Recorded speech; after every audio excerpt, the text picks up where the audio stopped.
तो कल मैंने बताया था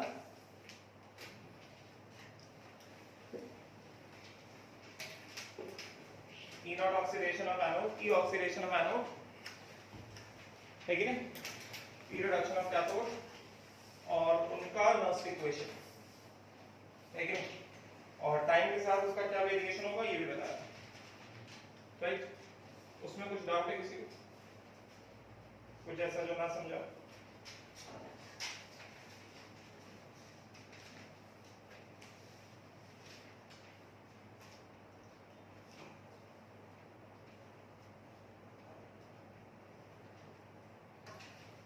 तो अभी आगे बढ़ेंगे।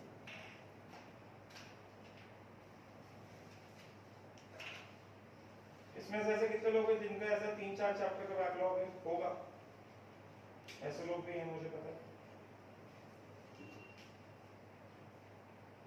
कुछ 1-2 चैप्टर का बैकलॉग पड़ा हुआ है, कोई भी रीजन हो सकता है उसका। एक तो ये नेशन और भी होंगे, कंप्लीट कर लो, बिकॉज इस वीक के एंड तक मैं रिवीजन ध्यान देने वाला हूँ, and I am starting my revision, because मुझे 175 से नीचे नहीं आना, मुझे अपना ट्रैक रिकॉर्ड अच्छा रखना है। I will not come down from 175 to 150 160 no, and for that कम से कम 7-8 महीने का रिवीजन लगता है।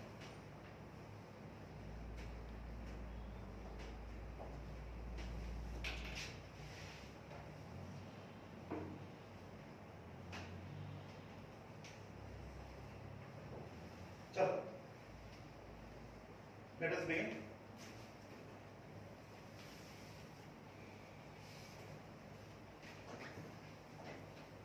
मैंने कल जो सेल लिया था वो मैंने क्या दिया था? कल मैंने सेल लिया था Zn से Zn plus 2 aqueous C1, and फिर था copper plus 2 aqueous C2, and फिर था ये कॉपर सॉलिड, ठीक है, ऐसा दिया था। फिर मैंने इसमें तुम्हें लिख के दे दिया था ऑक्सीडेशन हाफ रिएक्शन जो एनोड पे हो रहा था, ठीक है। एनोड पे क्या हो रहा था? Zn solid gives Zn plus 2 aqueous plus 2 electron, and फिर मैंने दे दिया था रिडक्शन हाफ रिएक्शन, उसमें क्या दिया था? Copper plus 2 aqueous plus 2 electron gives copper solid, है कि नहीं, राइट। एंड इसके हिसाब से क्या था? इलेक्ट्रॉन्स को बैलेंस किया था, यहाँ पे this was multiplied by 1 and this was also multiplied by 1। मैंने दो तरीके बताए थे डेल्टा जी को लिखने के, individual oxidation of reaction, reduction of reaction के डेल्टा जी को लिखने के दो तरीके बताए थे। क्या बताया था? या तो इलेक्ट्रॉन बैलेंस करने से पहले डेल्टा जी लिख लो दोनों का, एंड जब इलेक्ट्रॉन को बैलेंस करने के लिए मल्टीप्लाई करो तो रिस्पेक्टिव हाफ रिएक्शंस के डेल्टा जी को भी मल्टीप्लाई करो, या फिर पहले इलेक्ट्रॉन बैलेंस कर लो उसके बाद डेल्टा जी लिखो, और तब जो डेल्टा जी लिखोगे उसमें फाइनल नंबर ऑफ इलेक्ट्रॉन्स को लिखो। यस, दो तरह से बनाया। तो एनीवेज यहाँ पे delta G oxidation is equal to कितना? Delta G not oxidation plus कितना? 2.303 RT log to the base 10 Q oxidation, oxidation of reaction का जो Q है, ठीक है। उसी तरह से we have delta G reduction is equal to delta G not reduction plus 2.303 RT log to the base 10 Q reduction, ठीक है, right. And then overall cell reaction, अगर हम लोग यहाँ पे ओवरऑल सेल रिएक्शन लिखें तो ये क्या आएगा? Zinc solid plus copper plus 2 aqueous plus 2 electron, electron balance हो चुके हैं, ये हो गया Zn plus 2 aqueous plus copper solid plus 2 electrons, है कि नहीं, राइट। तो ये जो ओवरऑल रिएक्शन है, this is the overall cell reaction. Right. तो फर्स्ट ऑफ ऑल ये जो हमारे पास ओवरऑल सेल रिएक्शन है, तो डेल्टा जी सेल पहली बात this will be equal to कितना, delta G oxidation plus delta G reduction. Delta G is an extensive property, mathematical operations can be performed on delta G. ठीक है, तो ये हमारा ओवरऑल सेल रिएक्शन है, इसका डेल्टा जी सेल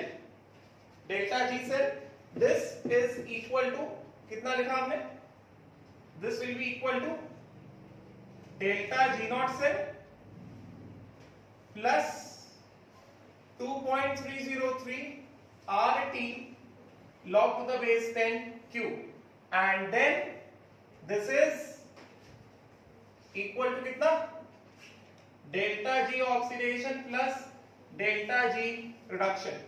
और इसको हमने कल सॉल्व करके रिजल्ट निकाल दिया था कि E cell is equal to oxidation potential of anode plus reduction potential of cathode. इसको सॉल्व करके हमने वो कल रिजल्ट निकाल दिया था, है कि नहीं? इसको सॉल्व करके कल वाला रिजल्ट हमारे पास आ गया था। ठीक है, तो अभी हम लोग इसको कैरी फॉरवर्ड नहीं कर रहे, इसको हम लोग कैरी फॉरवर्ड नहीं कर रहे, अभी हम लोग काम करेंगे इसके साथ काम करेंगे। ठीक है, Nernst equation for the overall cell reaction. तो ये डेल्टा जी सेल हमने कितना निकाला, डेल्टा जी सेल हमारे पास होगा minus NF E cell is equal to कितना, delta G naught cell.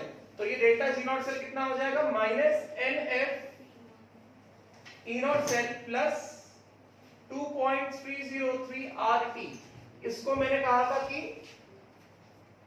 just make it a reversible reaction, 2.303 RT log to the base 10 Q। कौन सा, ओवरऑल सेल रिएक्शन का Q ना, Q से मतलब ओवरऑल सेल रिएक्शन में जो Q है, ओवरऑल सेल रिएक्शन में Q क्या है, क्या होगा, Zn+2 aqueous किसी भी टाइम पे इनटू कितना, कॉपर सॉलिड अपॉन कितना,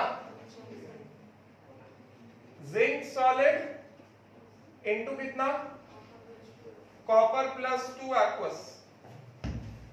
ये होगा ना, है कि नहीं? राइट।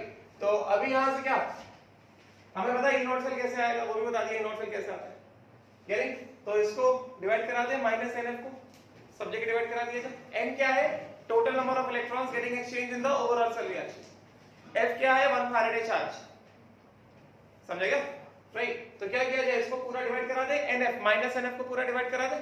तो अगर हमने माइनस NF को पूरा डिवाइड कराया तो इसके बाद क्या आ जाएगा हमारे पास, ये हमारे पास आ जाएगा E cell is equal to कितना, E not cell plus 2.303 RT upon minus NF log to the base 10 Q cell. अभी let us keep it like this only, Q cell, बाद में इसको चेंज कर दिया जाएगा। तो ये कितना हुआ अपने पास, E cell is equal to how much, E not cell 2.303 RT upon minus NF, ये कितना हो गया, minus 2.303 RT by NF, minus को हमने इंक्लूड कर लिया ओवरऑल एक्सप्रेशन के साइन में। ठीक है, right, log to the base 10 Q cell. तो ये क्या है, this is the Nernst equation for calculation of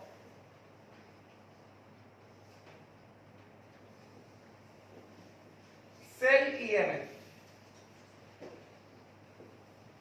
at a given temperature T, at a given temperature T in Kelvin and at any time small t। इसको लिखो पहले जल्दी।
जल्दी हुआ क्या?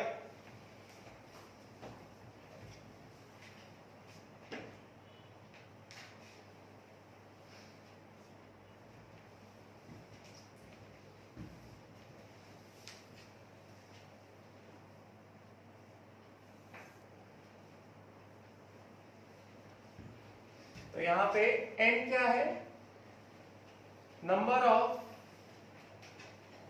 moles of electrons lost or gained in overall cell reaction. Yes, get it? F क्या है? 1 Faraday charge which is equal to 96500 coulomb. Q cell क्या है? रिएक्शन क्वेश्चन पढ़ा था हमने इक्विलिब्रियम में. Reaction quotient of overall cell reaction. और इस वाले केस में reaction quotient at any time t. तो इस वाले केस में रिएक्शन क्वेश्चन यहां पे क्या हो गया? रिएक्शन क्वेश्चन यहां पे हो गया Zn plus 2 aqueous upon copper plus 2 aqueous at any time t upon copper plus 2 aqueous at any time t. Q से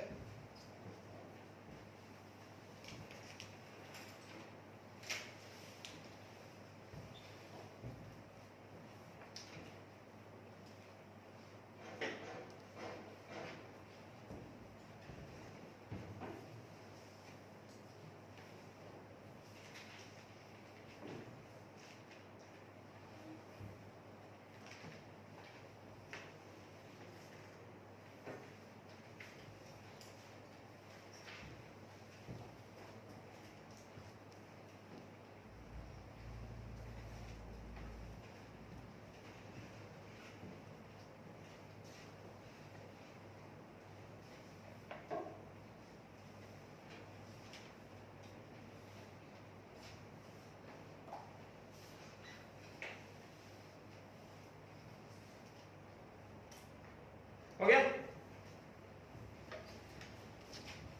इस तरफ का हुआ होगा लिखिए. हो गया ना? जल्दी करो. ये हटाता हुआ. So this is the Nernst equation at any temperature.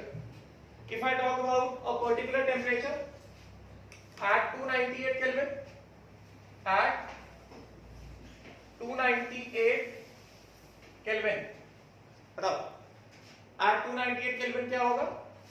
2.303 RT by F. कल इसका वैल्यू बताया था.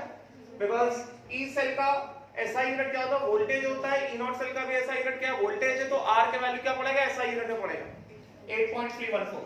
Get it? So this will B कितना? 2.303 into 8.314 into कितना? 298 अपॉन F कितना है? 96500.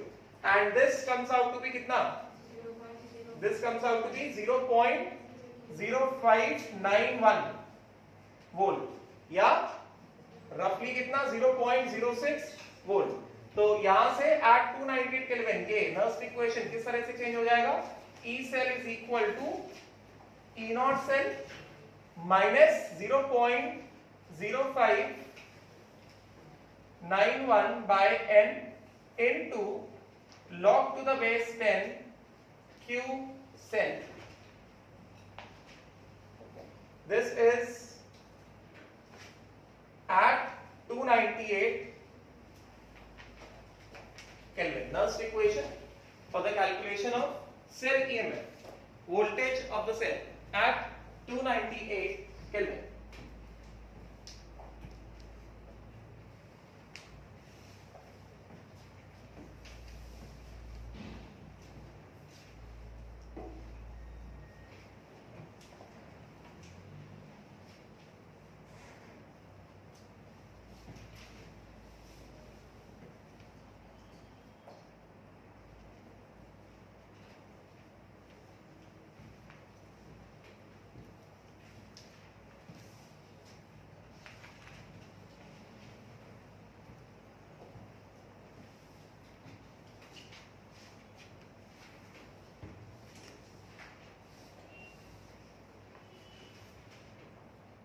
हो गया?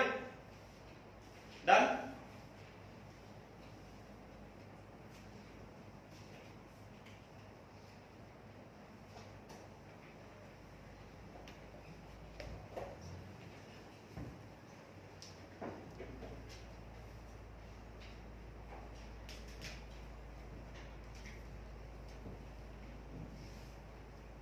हो गया? चलो ये डाउन गया, इस पर हटा दो। Done everyone? Anyone still writing this part? समझ में आया? ठीक है? जो लोग आज आए हैं हॉस्टल के हैं तो टैब होगा आप लोग के पास, क्लासेस खत्म हो जाए, बस आज के लिए कल वाले लेक्चर पढ़ लेना because this is entirely depending upon yesterday's lecture. ठीक है? राइट? जो लोग घर से आए घर जाके पढ़ लो, उसके बाद इसके नोट्स पढ़ो। एनीवेज ये वाला लेक्चर रिकॉर्डिंग हो जाएगा, डाल दूंगा। ठीक है? कल का लेक्चर जो एडोबॉक्स में पढ़ा हुआ है, ठीक है? तो जो लोग आज आए कल का लेक्चर नहीं पढ़ पाए बिकॉज ऑफ ट्रैवलिंग और एनी अदर रीजन, तो पहले कल वाला लेक्चर पढ़ना, उसके बाद ये अच्छे समझ में आएगा। बिकॉज आज जितनी भी चीजें बता रहा हूँ वो सारी चीजों का डिस्कशन मैंने कल किया था और वो कल के लेक्चर पे डिपेंड है। ठीक है? नाउ अब देखो जरा, अब कॉमन सा एक्सपीरियंस, सबके साथ कॉमन सा एक्सपीरियंस होता है। हम लोग जब कभी भी कोई भी बैटरी यूज करते हैं तो बैटरी का क्या होता है, टाइम स्पैन होता है। जैसे ना वो बैटरी लाइफ लॉन्ग ही चलती है। अगर रिचार्जेबल बैटरी भी है तो अगर एक बार हमने सिंगल चार्ज किया है इन अ सिंगल चार्ज, तो वो एक पर्टिकुलर टाइम तक वो बैटरी चलने वाला है, वो लाइफ लॉन्ग नहीं है। वो कह रही ना, एक पर्टिकुलर टाइम स्पैन में क्या होगा, या तो यूज एंड थ्रो वाला है, सिंगल यूज है तो उसको फेंक दो, नया सेल या बैटरी डालो, या फिर अगर रिचार्ज वाला है तो उसको दोबारा से रिचार्ज करना पड़ेगा। तो ऐसा क्यों होता है? तो कल मैंने तुमको बताया था कि ई ऑक्सीडेशन हमने देखा था कि टाइम के साथ क्या हो रहा था, डिक्रीज हो रहा था। ई रिडक्शन हमने देखा था, टाइम के साथ क्या हो रहा था, डिक्रीज हो रहा था। ठीक है? तो अगर ई ऑक्सीडेशन टाइम के साथ डिक्रीज हो रहा है, ई रिडक्शन भी टाइम के साथ डिक्रीज हो रहा है, तो एक्चुअली इसमें हो क्या रहा है, actually what is happening in that particular thing, क्या हो रहा है ये देखते हैं। तो इस वाले केस में हमें पता है कि गैल्वेनिक सेल में क्या होता है, स्पॉन्टेनियस रिडॉक्स रिएक्शन अगर करता है। अनदर गैल्वेनिक सेल में स्पॉन्टेनियस रिडॉक्स रिएक्शन अगर कर रहा है, इसका मतलब क्या हुआ कि रिएक्शन जो है आगे जा रहा है। अनदर रिएक्शन आगे जा रहा है तो हमें पता है कि कोई सा भी केमिकल रिएक्शन होता है, हर एक प्रोसेस का एक ही डेस्टिनेशन होता है, which is what, equilibrium. every process which is spontaneous, any spontaneous process, whether it is a physical process or it is a chemical process which is taking place, it has only one end point, it has only one destination, which is what, to attain equilibrium. तो ये जो cell reaction चल रहा है, जो मैंने कल एक पार्ट बताया था कि जैसे जैसे टाइम के साथ हम आगे जाएंगे वैसे वैसे ये ऑक्सीडेशन ऑफ रिएक्शन, जिंक का कंसंट्रेशन क्या होता जाएगा, बढ़ता जाएगा, और ये कॉपर प्लस 2 का कंसंट्रेशन क्या होता जाएगा, घटता जाएगा, बिकॉज ये रिएक्शन क्या स्पॉन्टेनियसली फॉरवर्ड जा रहा है। ठीक है? तो अगर ये रिएक्शन स्पॉन्टेनियसली फॉरवर्ड जा रहा है तो ये जो ओवरऑल सेल रिएक्शन है, ये जो ओवरऑल सेल रिएक्शन है, डेफिनेटली ऐसा टाइम आएगा when the overall cell reaction will attain what, equilibrium. Getting? तो हमें यहां से ये पता चल रहा है कि जो जिंक है, जो कल मैंने बताया था बढ़ रहा है, वो बढ़ते बढ़ते बढ़ते बढ़ते कहां तक पहुंचेगा, इक्विलिब्रियम कंसंट्रेशन तक पहुंचेगा। उसी तरह कॉपर प्लस 2 घटते घटते घटते घटते कहां तक पहुंचेगा, इक्विलिब्रियम कंसंट्रेशन तक पहुंचेगा। है कि नहीं? गेटिंग? राइट? एंड जो ओवरऑल सेल का जो रिएक्शन क्वोशिएंट है वो चेंज होते होते होते होते कहां तक पहुंचेगा, कि इक्विलिब्रियम तक पहुंचेगा। समझेगा? राइट? गेटिंग? तो यहां पे जैसा हमने देखा कि as time proceeds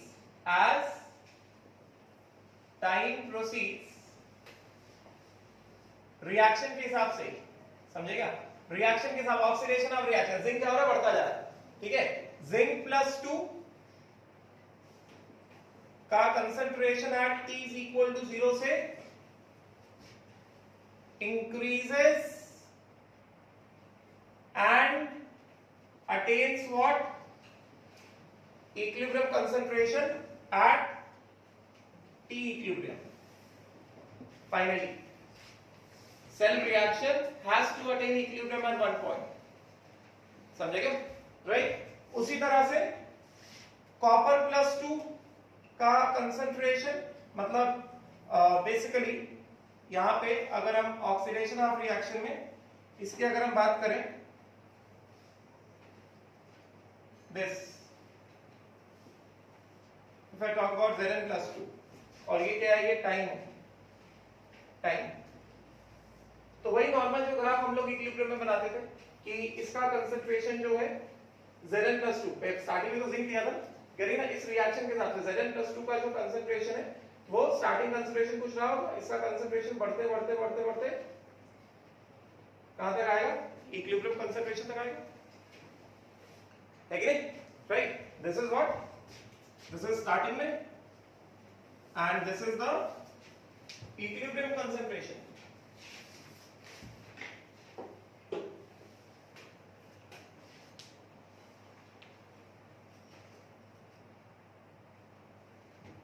Getting up? This is Zn+2 at equilibrium. उसी तरह से कॉपर+2 का कंसंट्रेशन क्या हो रहा है, कॉपर+2 रिड्यूस हो रहा है ना, मतलब कॉपर+2 कंज्यूम हो रहा है, तो उसका कंसंट्रेशन घटते घटते घटते घटते कहां तक आएगा, किसी न किसी इक्विलिब्रियम कंसंट्रेशन तक आएगा, ठीक है। तो एज टाइम प्रोसीड्स एक तो ये हो जाएगा और दूसरा क्या हो जाएगा, कॉपर+2 at t is equal to 0 decreases and attains what, copper+2 at equilibrium, at what, equilibrium time, getting। तो यहाँ पे क्या होगा, copper+2 सपोज करो स्टार्टिंग में copper+2 इतना था, कहीं से भी स्टार्ट कर सकते हैं, और लेट अस सपोज कि वो फाइनली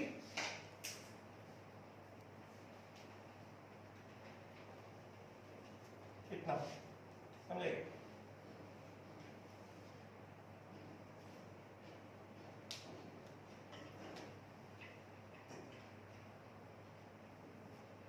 ये copper+2 at equilibrium, and this is what,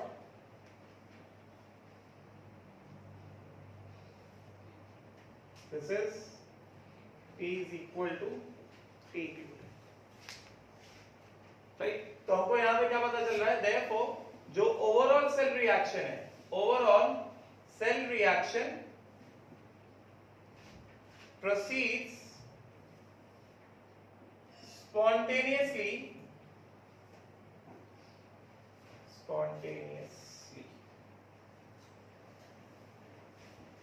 from t is equal to 0 to till it attains equilibrium at t is equal to t equilibrium, है कि नहीं। और हमें पता है कि at t is equal to t equilibrium हम कुछ बातें जानते हैं, क्या बातें जानते हैं कि जब t is equal to t equilibrium आएगा तो उस केस में क्या हो जाएगा, Q cell will be equal to इसका जो भी सेल रिएक्शन है इसका क्या, इक्विलिब्रियम कांस्टेंट, समझेगा, K equilibrium constant of the cell, Q cell will change with time, Q cell varies with time, है कि नहीं, ऑब्वियस सी बात है ना, Zn+2 चेंज हो रहा है टाइम के साथ, copper+2 चेंज हो रहा है टाइम के साथ, तो Q cell has to change with time, K equilibrium will not change with time, it varies only with temperature। so cell reaction तो at a given temperature carry out हो रहा है, given temperature T पे carry out हो रहा है ना, getting। so Q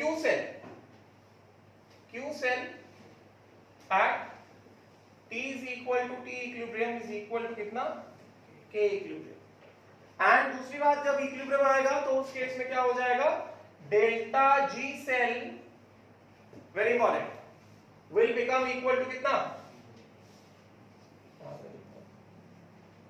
delta G cell will be equal to कितना, 0 at equilibrium, delta G cell at T is equal to T equilibrium will become equal to कितना, 0, क्या ना। And अगर ये 0 हो गया इसका मतलब डेल्टा G cell क्या होता है, since delta G cell is equal to minus NF E cell which is equal to 0, so this implies E cell at equilibrium is equal to 0। इसका मतलब क्या हुआ कि हमारे पास कोई भी सेल है, कोई भी बैटरी, कुछ भी है, उसका एक टाइम स्पैन होता है। उसका टाइम स्पैन क्यों होता है? क्योंकि उस सेल में जो भी केमिकल रिएक्शन हो रहा है, जो भी स्पॉन्टेनियस रिडॉक्स रिएक्शन हो रहा है, वो अल्टीमेटली जैसे जैसे टाइम के साथ प्रोसीड हो रहा है, वैसे वैसे क्या होता जा रहा है? It is heading towards equilibrium. And जैसे ही वो इक्विलिब्रियम पे पहुंचेगा, उस सेल का ईएमएफ जो होगा, उस सेल का अक्रॉस पोटेंशियल डिफरेंस होगा, वो क्या हो जाएगा? जीरो हो जाएगा। एंड जैसे ही उस सेल का अक्रॉस पोटेंशियल डिफरेंस जीरो हो गया, फिर अब उस सेल से हम लोग कोई भी एक्टिविटी परफॉर्म नहीं करा सकते, कोई भी वर्क डन परफॉर्म नहीं करा सकते। बात समझ में आई क्या? यस। तो क्योंकि टाइम के साथ जैसे जैसे सेल रिएक्शन आगे बढ़ता है, एक समय ऐसा आता है व्हेन द सेल रिएक्शन, जैसे यहाँ पे ये सेल रिएक्शन लिखा है, सेल रिएक्शन अटेन्स इक्विलिब्रियम। जैसे ही सेल रिएक्शन इक्विलिब्रियम की तरफ आ गया, इक्विलिब्रियम पहुंच गया, वैसे ही डेल्टा जी सेल क्या हो जाएगा? जीरो हो जाएगा। जैसे ही डेल्टा जी सेल जीरो हो गया, मतलब ई सेल जीरो हो गया। ई सेल जीरो हो गया तो अगर वो रिचार्जेबल सेल है, उसको फिर से रिचार्ज करो, अगर वो सिंगल यूज है, उसको रिप्लेस करो। कह रही ना? तो इक्विलिब्रियम आएगा तो E cell will become equal to 0। कह रही ना? लिखो जल्दी से पहले, फिर आगे बताते हैं।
जल्दी।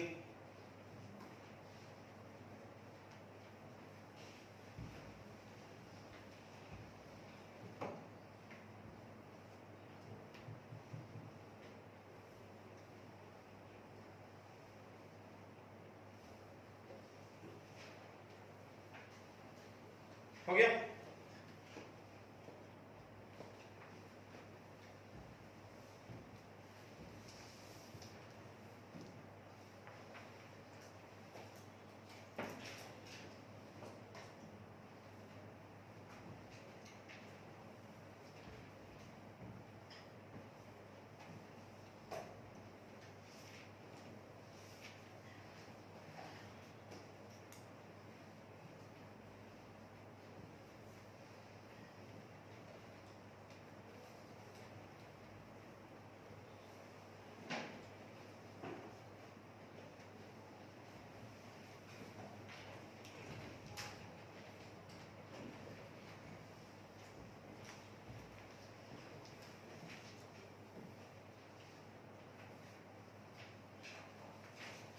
डन क्या?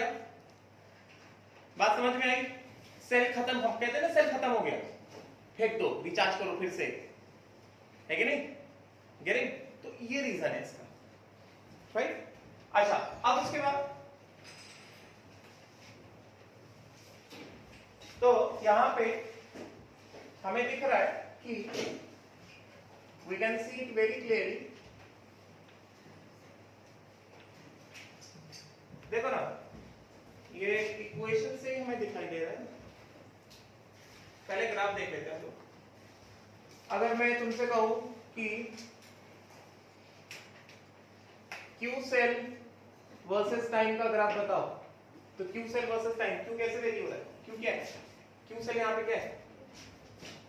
Q forward reaction proceeds, reaction मैंने तो इक्विलिब्रियम में पढ़ा है ना, reaction attains equilibrium from the forward direction, तो reaction quotient increases to k equilibrium ना, when it attains equilibrium from the backward direction, उस केस में reaction quotient decreases to k equilibrium, getting up? getting? तो यहाँ पे reaction quotient will increase to what? k equilibrium, getting? तो देखो ध्यान से, galvanic cell के लिए this is q cell at t is equal to 0.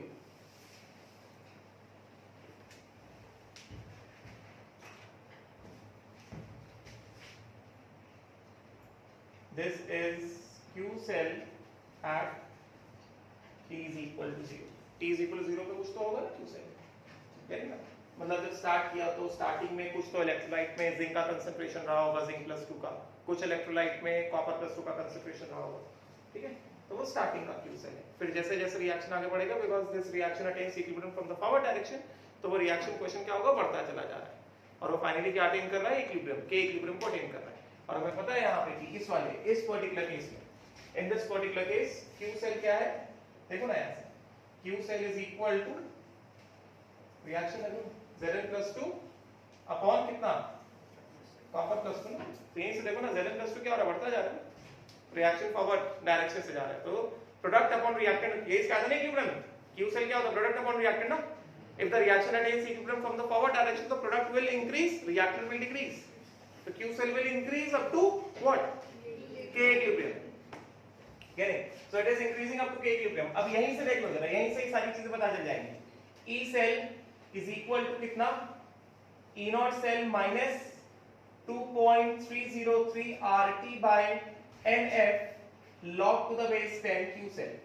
यहीं से देखो ना, Q cell क्या हो रहा है? बढ़ता चला जा रहा है टाइम के साथ, at any time t, at any time t,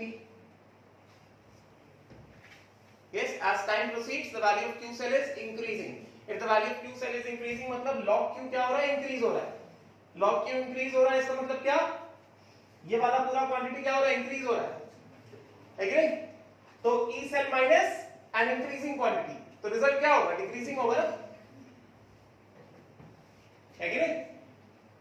E cell is equal to कितना? Fix quantity E not cell minus this, time के साथ Q cell क्या हो रहा है? इंक्रीज हो रहा है, K इक्विलिब्रियम तक जा रहा है, isn't it? राइट? तो अल्टीमेटली क्या होगा? लॉग का वैल्यू इंक्रीज हो रहा है, लॉग का वैल्यू इंक्रीज हो रहा है मतलब ये जो ब्रैकेट में लिखा है ये वाला वैल्यू इंक्रीज हो रहा है, तो माइनस लग गया है, तो E not minus an increasing quantity, तो रिजल्ट क्या होगा? डिक्रीज होता चला जाएगा। बात समझ में आई क्या? राइट? तो एक बार अपने बस अंडरस्टैंडिंग के लिए, अपने बस अंडरस्टैंडिंग के लिए यू कैन जस्ट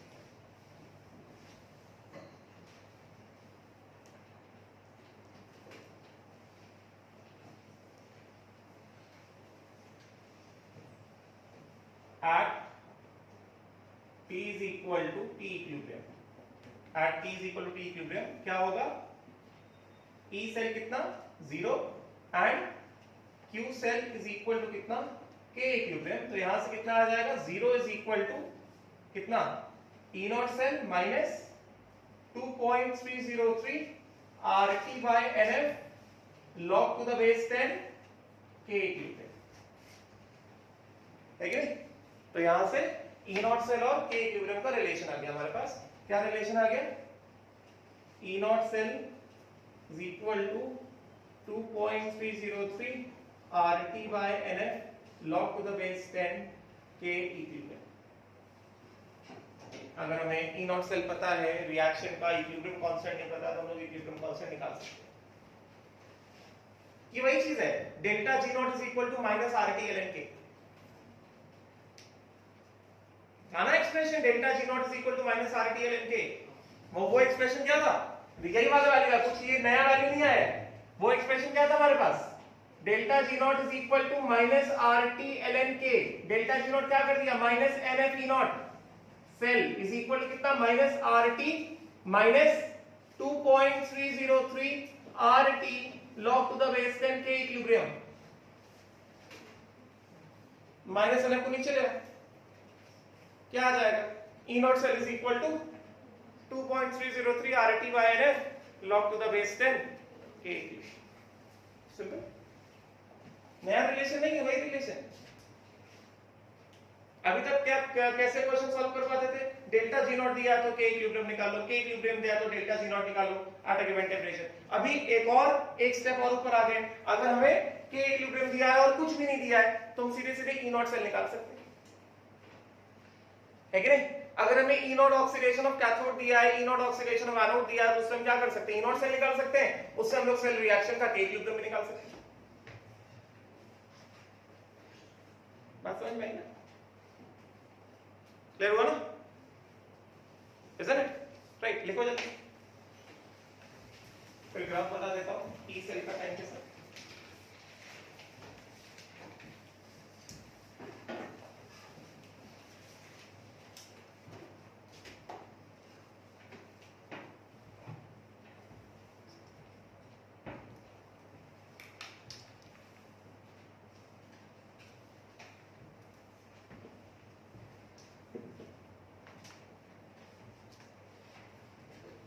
तो सो गया नहीं यार, सोने की अभी मत आओ यहाँ पे, सोना है तो घर पे आराम से सोने का, बेकार में exposing yourself to the risk. देखो घर वाले, देखो कितने आराम से लोग घर पे बैठे, है कि नहीं। मैं लेक्चर बना रहा हूँ लोगों के लिए, काम चोर लोगों के लिए। अगर तुम्हें नींद आ रही तुम भी घर जाओ, लेक्चर मिल जाएगा।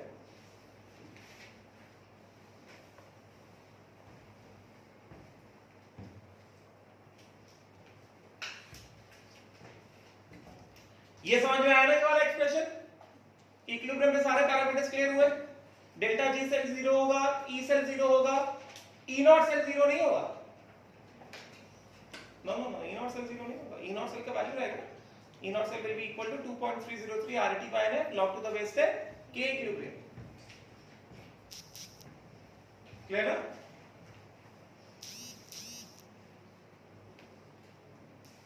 ये डाउट, ये डालो, इस तरफ का हो गया पूरा सबका, बोलो सबका हो गया, चलो ये डालो।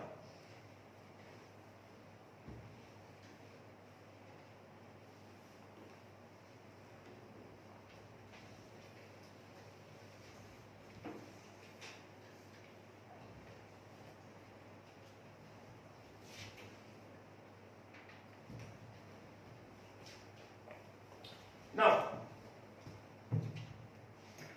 ग्राफ बताने से पहले कि ई सेल का ग्राफ का वेरिएशन कैसा होता है, उसमें एक चीज और बताता हूं पहले। When cell reaction proceeds spontaneously, equilibrium में क्या होता है, वो सारी चीजों का हमने डिस्कशन कर लिया कि सेल बैटरी क्यों खत्म हो जाती है। अब ये रीजन समझ में आ गया, ठीक है, वो ऑब्वियस सी चीज है, राइट। अच्छा, now when cell reaction proceeds spontaneously, when cell reaction proceeds spontaneously,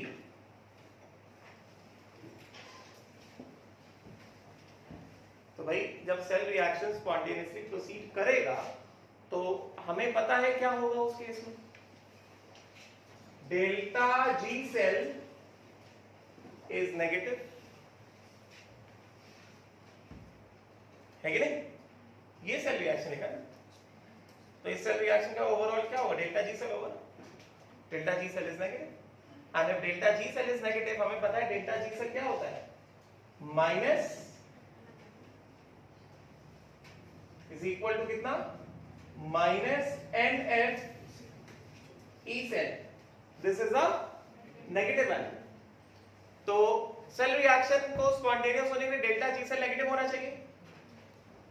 तो minus NF E cell negative है, इसका मतलब ई सेल कैसा है? पॉजिटिव है। N is a positive quantity, N is the moles of electrons lost again. F is a positive quantity, Faraday's of charge 96500 coulombs. Yes, E cell. For cell reaction to be spontaneous, E cell has to be a positive quantity and delta G cell has to be negative. बात समझिएगा? तो इसका मतलब क्या हुआ? Therefore, E cell will be कैसा? Positive. For cell reaction to be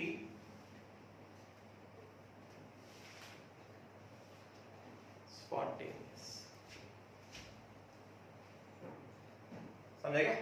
right, and इसका reverse मतलब क्या?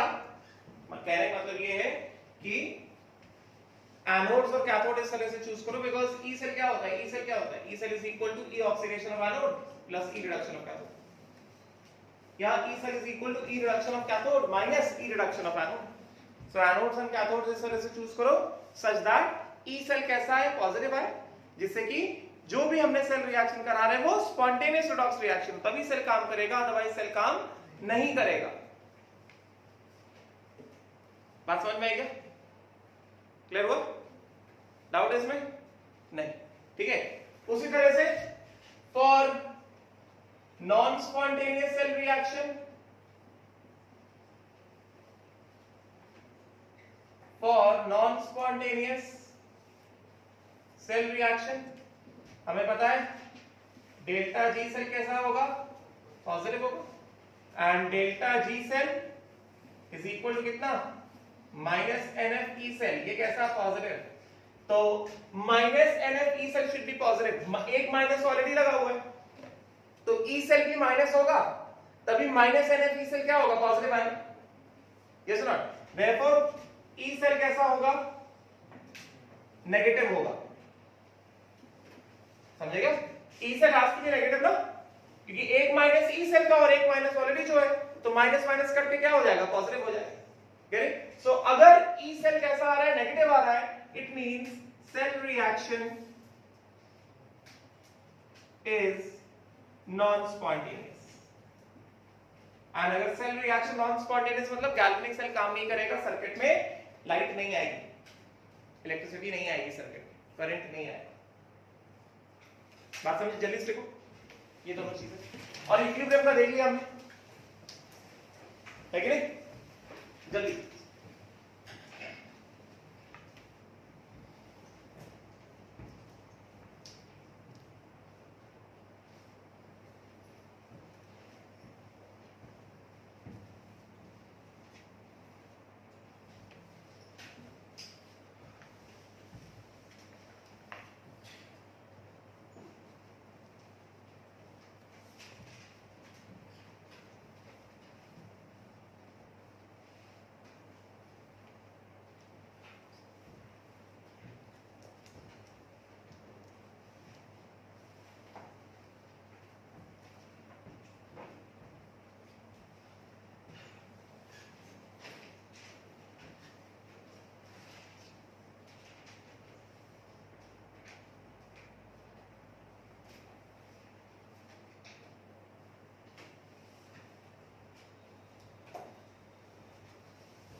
हो गया?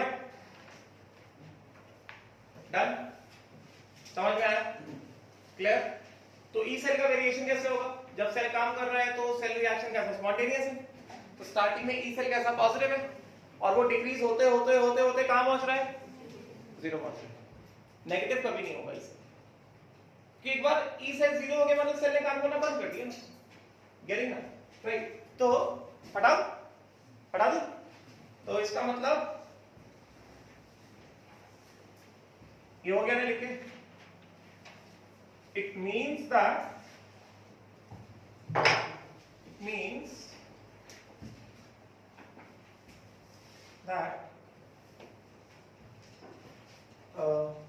यहां पे delta G cell,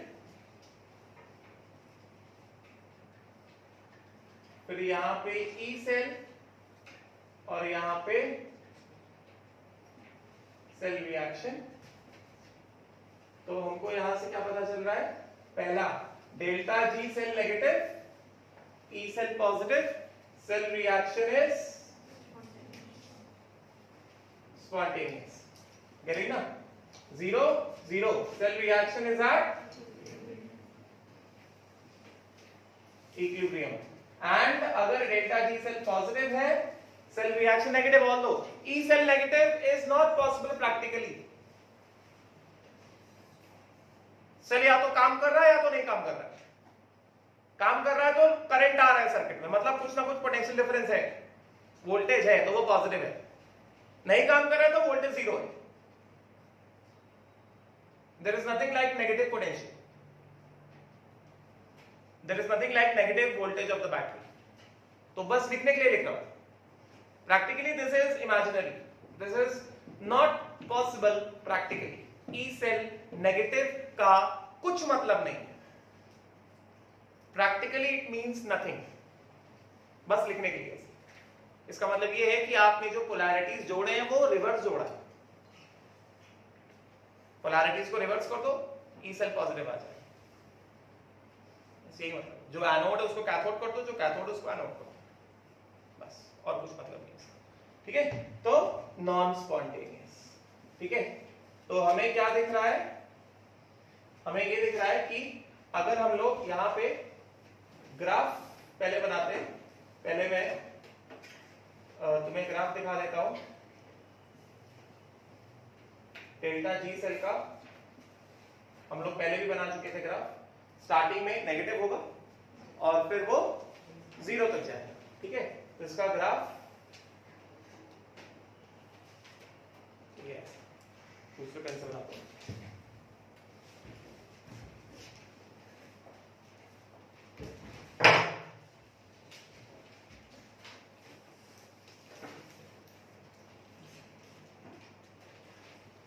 delta G cell और ये हो गया टाइम।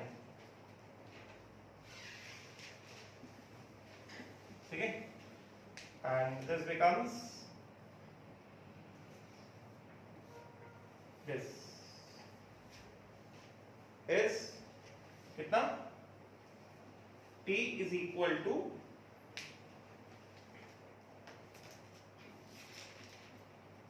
t, है कि नहीं, राइट। तो this is the variation of delta G cell, like this, है कि नहीं, राइट। एंड उसी तरह से अगर हम लोग वेरिएशन देखें ई सेल का वेरिएशन टाइम के साथ, तो फाइनली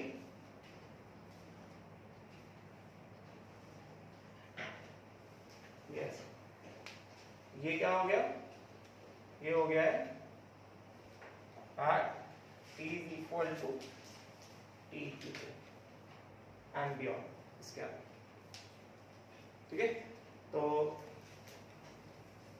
ये वेरिएशन इस तरह से जाएगा, ई सेल डिक्रीज होता है, करेंगे ना। स्टार्टिंग में पॉजिटिव रहेगा, सेल रिएक्शन स्पॉन्टेनियस रहेगा, और डिक्रीज होते होते होते होते कहां पहुंचा, 0 पहुंच गया। क्लियर हुआ डाउट इसमें? नहीं, बताओ, एनी डाउट्स? नहीं, उसका कुछ मतलब ही नहीं है, ई सेल नेगेटिव कैसे होगा, हमने कैसा भी सेल बनाया है, मतलब वहां पे करंट फ्लो करेगा या फिर वो आप नेगेटिव ई सेल कंस्ट्रक्ट ही नहीं कर सकते, क्योंकि तुम मान लो तुमने कुछ जिंक और कॉपर या कुछ दिया और तुमने दोनों कनेक्ट किया, किसी ना किसी डायरेक्शन से तो करंट आएगा ना, सो उसका कुछ मतलब नहीं है। Cannot practically construct a cell with a negative EMF, practically cannot construct that cell. हाँ, डायग्राम में दिखाने के लिए बोल सकते हो कि जैसे मैंने कंस्ट्रक्ट किया जिंक एंड कॉपर, तो मैंने लिख दिया अगर मैंने थ्योरेटिकली जिंक को बना दिया कैथोड और कॉपर को बना दिया एनोड, तो उसमें ई सेल नेगेटिव चला जाएगा। बट प्रैक्टिकली ऐसे कैसे करोगे? प्रैक्टिकली कैसे सेल? नहीं, तू बन जा कैथोड, तू बन जा एनोड, तुम्हारी बात मानेगा क्या? ऐसा थोड़ी होता है, समझेगा? अगर तुमने एक कंटेनर लिया है, उसमें जिंक डाला है, एक कंटेनर में कॉपर डाला है, अभी तुम उसको दाएं रखो बाएं रखो, उसको कुछ फर्क नहीं पड़ता, तार लगा के जोड़ दो, सॉल्वेंट डाल दो, कैसे तो करंट जाएगा ना। इलेक्ट्रॉन का फ्लो हमेशा एनोड से कैथोड होगा, अभी जो भी एनोड कैथोड बनेगा, और करंट का फ्लो हमेशा कैथोड से एनोड होगा। सिंपल।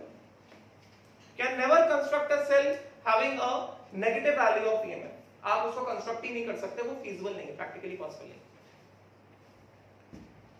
बात समझेंगे? गेटिंग? अच्छा, नाउ अब ये जो है, तो ये सारी चीजें मैंने बता दी। हाँ, नाउ यहां पे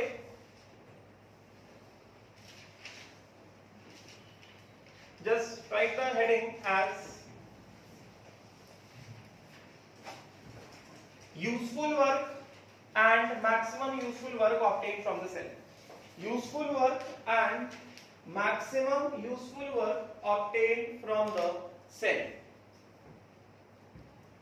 Useful work and maximum useful work obtained from the cell.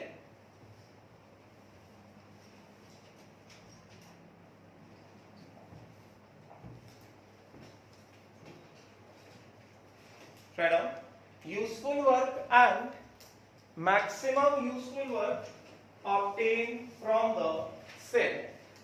चलो ये डालो,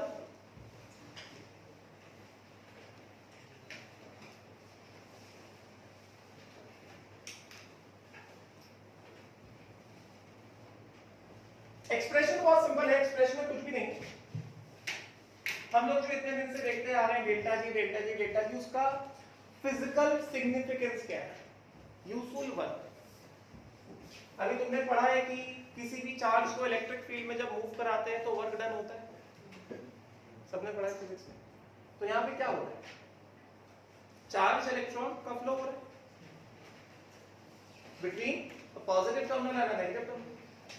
मतलब चार्ज क्या कर रहा है? इलेक्ट्रिक फील्ड में फ्लो कर रहा है, और स्पॉन्टेनियस रिडॉक्स रिएक्शन है, क्योंकि मतलब वो अपने आप फ्लो कर रहा है। मतलब काम कौन कर रहा है? सेल काम कर रहा है, एक्सटर्नल एजेंट काम कर रहा है। सेल अपने आप, सेल चार्ज अपने आप घूम रहा है ना, इलेक्ट्रॉन जो है वो अपने आप घूम रहा है ना। सेल के सेटअप में, गैल्वेनिक सेल के सेटअप में जो चार्ज है वो अपने आप घूम रहा है ना इलेक्ट्रॉन। तो कौन काम कर रहा है? सेल काम कर रहा है। अरे सिंपल है ना, सेल काम कर रहा है तभी तो इलेक्ट्रिसिटी आ रही है। ये घड़ी का सेल काम कर रहा है तभी तो घड़ी चल रही है, फोन की बैटरी काम कर रही है तभी तो रिकॉर्ड हो रहा है, तभी तो वो लोग घर पे पढ़ेंगे, है कि नहीं? Isn't it? Right?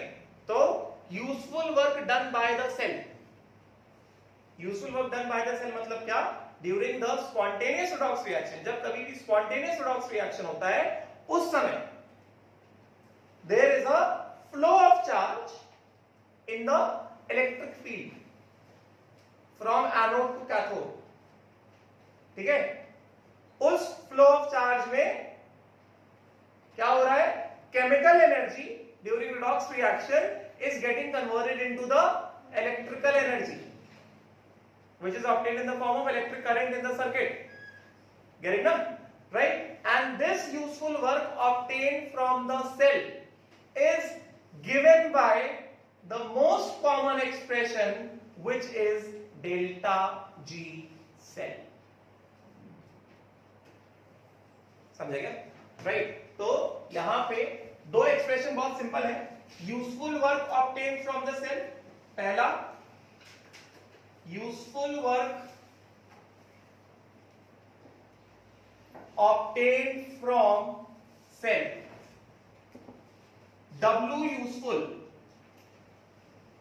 is equal to delta G cell. W useful is equal to delta G cell is equal to minus NF E cell at any given time. इसका यूनिट क्या होगा? जूल्स होगा. डेल्टा जी का unit क्या होता है? Joules होगा. तो वर्क डन है ना. Correct, right. एंड सेकंड है मैक्सिमम यूजफुल वर्क. इसके बारे में कल डिस्कशन करूंगा. मैक्सिमम यूजफुल वर्क का मतलब क्या होता है? Maximum useful work is given by W max useful is equal to delta G naught cell is equal to minus NF E naught cell. ठीक है, चलो अच्छा ये मत लिखो, बस अभी यही लिख लो. यूजफुल वर्क करना है. मैक्सिमम यूजफुल वर्क जो है पहले कल मैं डिस्कशन करूंगा फिर बताऊंगा. Maximum useful work obtained from cell. और आज मैं इलेक्ट्रो का शीट डालूंगा ग्रुप में, होमवर्क दूंगा, करके आना so that we can discuss some questions tomorrow. ठीक है, we'll stop here. Thank you.